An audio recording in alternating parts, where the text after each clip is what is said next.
आलोक IAS academy channel में स्वागत है दोस्तों। आज का टॉपिक है भारत की राज्यसभा।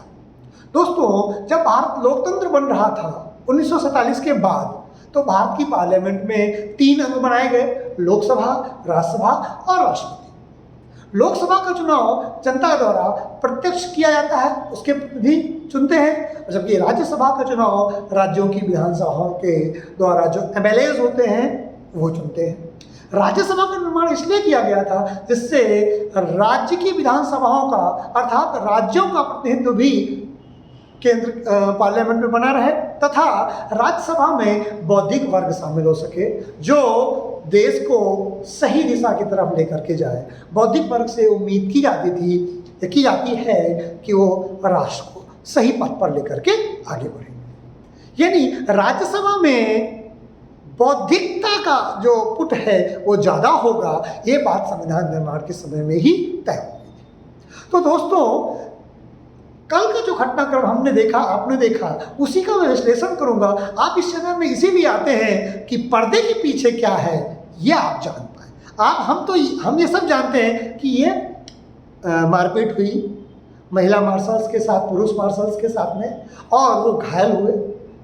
विपक्ष ने, खासकर कांग्रेस ने, ये आरोप लगाया कि उनके साथ अपहृतता की गई है, नीली वर्दी में बाहर के लोग आए थे। ये एक घटना है। अब इसका लोकतंत्र में क्या प्रभाव पड़ेगा ये इस चैनल में आपको बताने जा रहा हूँ, क्योंकि ये हम सब जानते हैं। इसके पर्दे के पीछे क्या है, लोकतंत्र में इसके क्या इम्पैक्ट्स आने वाले हैं। As a bureaucrat, as a भारतीय नागरिक, हमें ये पता होना चाहिए। दोस्तों, आप जानते हैं कि जो लोकतंत्र है वो to the people, for the people, by the people है। यानी लोगों द्वारा चुनी गई सरकार हो, लोगों के लिए हो।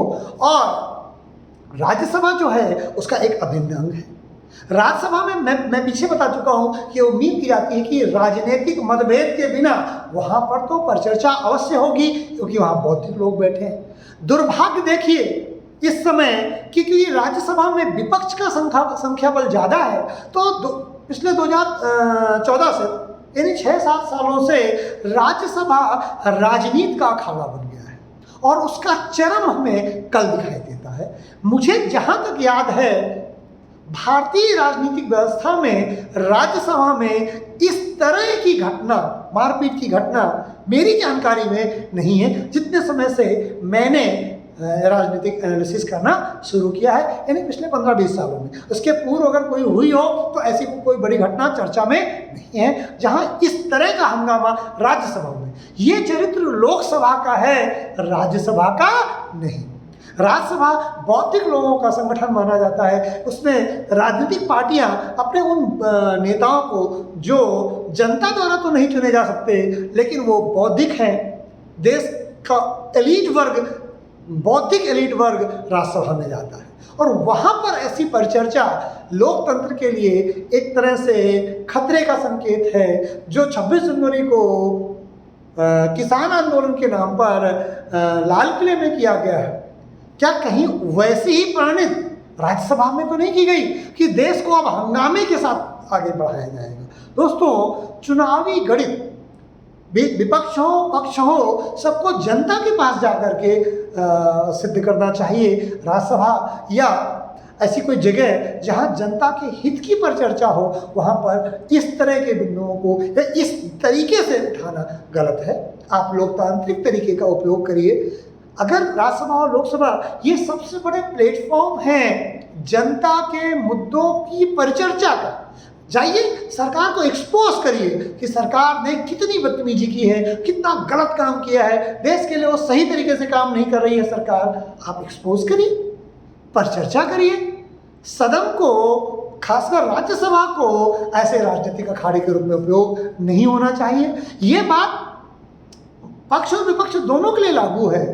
क्या बीजेपी जब राज्यसभा में थी और वो हंगामा करती थी, लेकिन इस गहराई तक, इस मारपीट तक शायद मैंने राज्यसभा में बीजेपी विपक्ष में थी या कोई अन्य पार्टी जब विपक्ष में थी या जब बीजेपी सत्ता में नहीं थी, तो ये इस लेवल तक का क्षरण शायद मुझे नहीं दिखाई देता है। दोस्तों, इसका निष्कर्ष ये भी निकाला जा सकता है कि इस समय का जो कांग्रेस नीति या कांग्रेस के द्वारा नेतृत्व द्वारा जो विपक्ष है वो अब सत्ता के लिए अधीर हो चुका है। उसे चाहे शत्रु राष्ट्र का समर्थन लेना पड़े, चाहे हंगामा करना पड़े, चाहे लोगों की हत्याएं करनी पड़े, चाहे आंदोलन के नाम पर किसानों को बरगलाना पड़े, लेकिन वो सत्ता के करीब अब आना चाहता है। ये इनके कृत्यों से लग रहा है।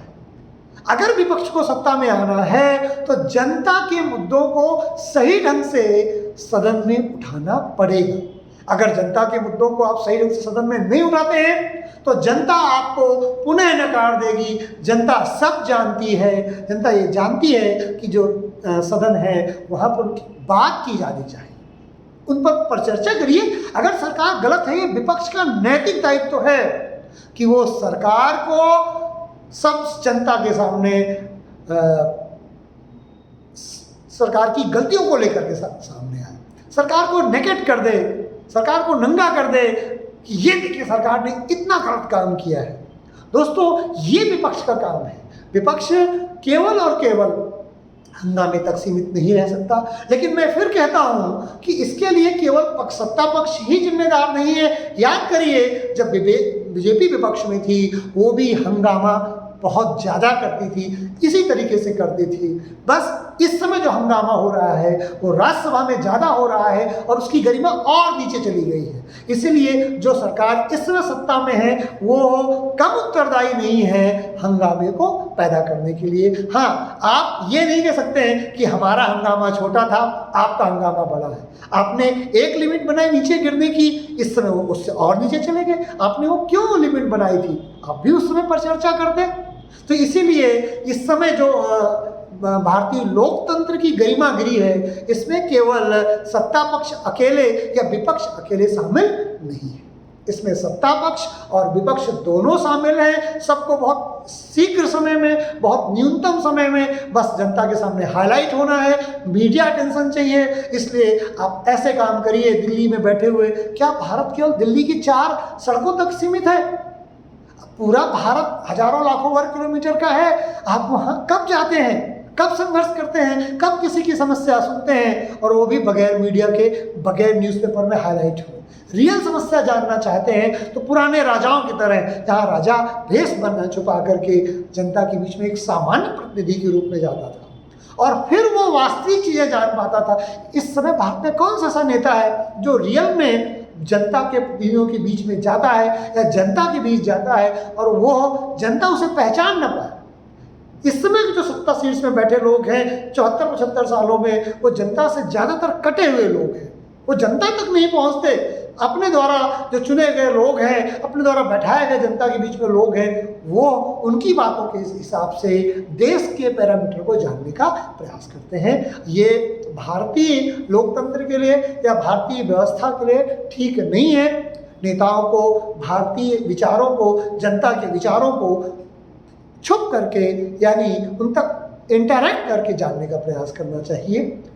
उससे भारत के रियल समस्याएं और भारत की जनता की वास्तविक सोच उन्हें पता चले। तो दोस्तों, पक्ष हो या विपक्ष, भारत के लोकतंत्र के क्षरण के लिए दोनों उत्तरदायी हैं, कोई कम और कोई ज़्यादा। ये मैं आप पे छोड़ता हूँ। आप नीचे कमेंट करके बताइए कि क्या बीजेपी लोकतंत्र के क्षरण के लिए ज़्यादा उत्तरदायी है जब वो विपक्ष में थी, या कांग्रेस लोकतंत्र के क्षरण के लिए ज़्यादा उत्तरदायी है जब वह विपक्ष में है, कांग्रेस नीति विपक्ष में? तो ये आप बताइए मुझे कमेंट करके कि लोकतंत्र का क्षरण किसने ज़्यादा किया है, या दोनों के दोनों उत्तरदायी हैं, इक्विवेलेंट बराबर तरीके से सत्ता पक्ष और विपक्ष दोनों उत्तरदायी हैं? आप निश्चित मुझे कमेंट करें और बताएं कि लोकतंत्र को कमज़ोर करने में, लोकतंत्र को इस जगह तक नीचे लाने में कौन ज़्यादा उत्तरदायी है।